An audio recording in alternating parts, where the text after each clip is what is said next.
Sawasdee Krap, and good afternoon once again. Today is Thursday, the 26th of May, 2022, and this is the English language summary of the weekly press briefing here at the Center for COVID Situation Administration, or CCSA. So, of course, thank you to Dr. Apisamai for the very informative Thai language version of the briefing today. So just to start off first, as you would know, Thailand is host of APEC this year, APEC 2022 in Thailand this year, under the theme Open, Connect, Balance. Of course, this means a lot of things. It means returning back to normal, having international meetings, hopefully in terms of the physical, more of the physical meetings than online meetings. It is also a reflection of economic revival, resilience, and the return to normalcy in terms of travel, in terms of tourism, in terms of all the businesses that have been affected because of COVID.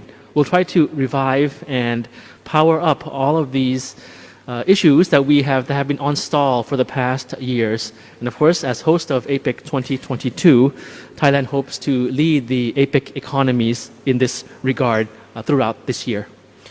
So first, for the entry requirements into Thailand, I'd just like to start off first by recapping this, which will be, there are requirements which are to be adjusted beginning on the 1st of June 2022.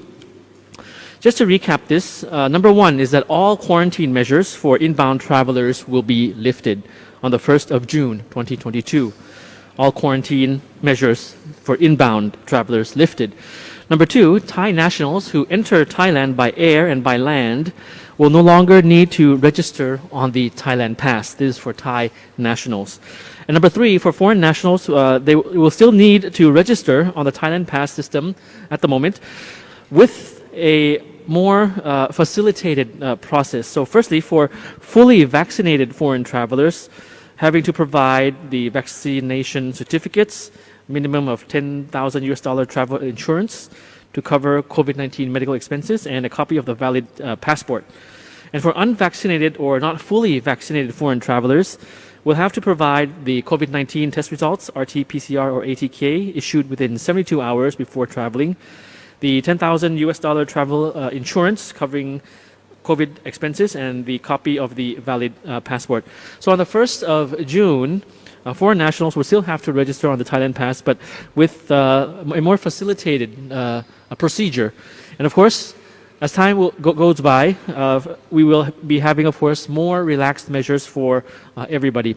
But the 1st of June, this will apply to Thai nationals first, no longer having to register on Thailand Pass.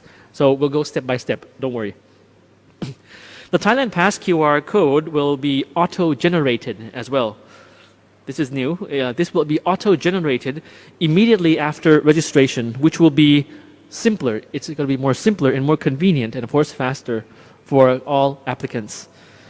The airlines are required to pre-check for Thailand Pass QR code prior to issuing the boarding pass to travelers coming to Thailand. And once they arrive in Thailand, travelers are required to go through the usual checks at the airport. For the Thai nationals, of course, as I mentioned, no longer required to register for Thailand Pass. Thailand Pass will function as a pre-arrival registration for foreign travelers, not an approval system anymore. However, of course, until the revised Thailand Pass measure does take effect on the 1st of June, Thais and foreign nationals are still required to register with the Thailand Pass system and seek approval from the system. So that's 1st of June for Thai nationals initially. So moving on to the general situation that we have for today, the overview of the situation in the country. We have an infographic on screen for you. So it's actually good news. In the past few weeks, the new confirmed cases have essentially dropped to around 5,000 on average per day. Today, for example, as updated, we have 4,924 new confirmed cases, as you see in the blue box on the left. Active cases that remain are over 46,000. We have 37 new fatalities. And for the top 10 provinces with the highest number of persons hospitalized. There you have it on screen for you there. Topping that is Bangkok, and then the other provinces, mostly in the central region and in the northeastern region. Now, moving on to the vaccination progress. So far, the cumulative number of vaccination doses administered to people stands at a total of almost 137 million doses. The total number of the first vaccine now is over 56.6 million, making up 81.5% of the total population. Second dose is 75.4% and booster dose 40.1%. And we will, rest assured, continue on this national campaign of ours to increase the number of people being vaccinated with the various doses.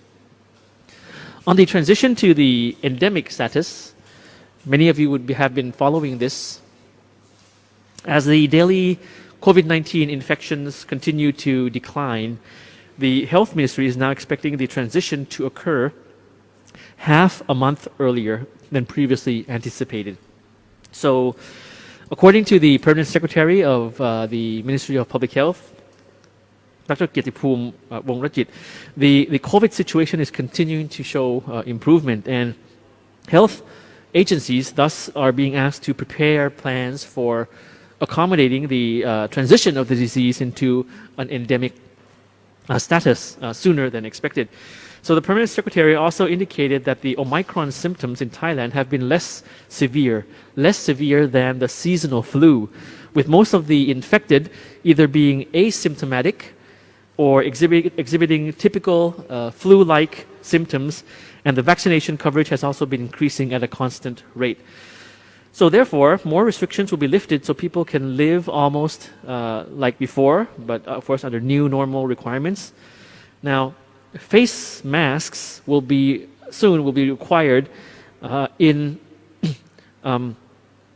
only poorly ventilated areas or crowded spaces, as well as while in contact with patients. And sanitation management at various sites will also remain subject to some disease control measures. So this is actually advanced information for you to prepare. And as soon as Thailand announces that we have transitioned from the pandemic to the endemic status, and the accompanying relaxed measures, be it on congregation, be it on face masks, we'll let you know as soon as possible. But with the situation, with the tide turning towards a positive trend, I think that this will be much earlier than expected. So that's what I can say to you right now. That's what I can tell you right now. Now, of course, with the better situation, we have more tourists coming in. With more relaxed measures, we have more tourists coming in, foreign visitors. That's good news for various provinces. Previously, the sandbox blue provinces, if you recall.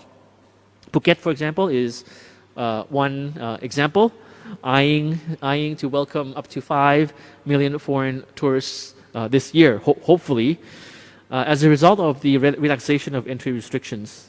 And this, of course, would account to almost half of pre-COVID arrivals. So according to the head of Phuket's tourism and sports office, the island province has seen between 2,000 to 3,000 arrivals per day since the Test and Go program was cancelled on the 1st of May. The number is anticipated to increase to around 10,000 per day during the fourth quarter's peak tourism season. Now, on screen you see the infographic courtesy of the NBT World. Up to 5 million tourists this year. That's cumulative total. That's a total number.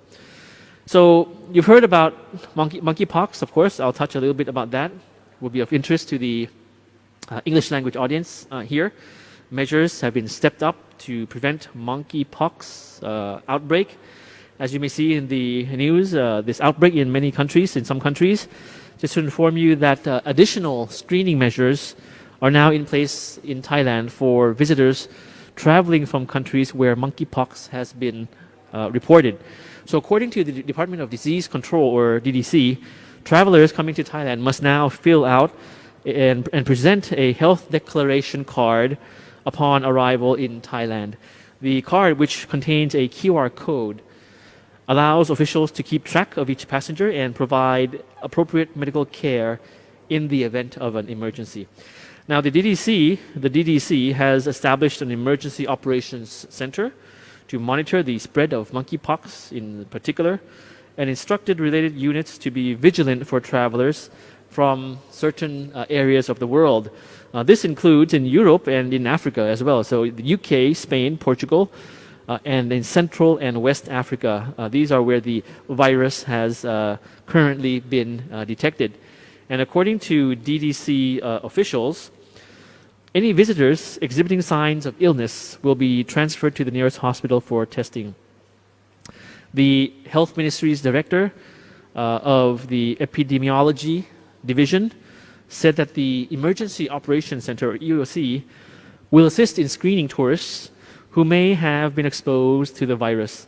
And he explained that during the incubation period, infected individuals may not exhibit visible symptoms, such as rashes or raised spots that transform into blisters and scabs. So during the incubation period, that may not be visible. Monkeypox symptoms, of course, include fever, headache, muscle pains, backache, swollen glands, chills, and fatigue. And they also resemble those of smallpox, although the symptoms are typically less severe. Now, just in terms of terminology first, according to the DDC of Thailand, actually, it shouldn't be called monkeypox, as the main agent of contagion are not primarily monkeys, but rather rodents. So basically, this is the recap I have for you today. Just in closing, encouraging everyone to get also an influenza shot, influenza vaccine, which is available, of course, in hospitals in Thailand. As Thailand has, as you know, has already entered our rainy season, which may cause a rise in the infections of influenza. So this vaccine for influenza will lower the chance of severe illnesses and fatality. And the influenza shot can be given at the same time as the Covid-19 vaccine by inoculating different arms, meaning left arm, right arm, which will lower the chance of getting infected with both diseases. So very, very important of preventing the spread of influenza as well as COVID-19, as well as, of course, monkeypox. Imagine the things we are facing today in Thailand as well as around the world. It's a common threat, a common risk for everyone around the world right now. And we have to, of course, stay safe and keep each other healthy. So thank you very much for your attention today. We'll see you again next week. Have a pleasant weekend ahead. สวัสดีครับ ขอบพระคุณ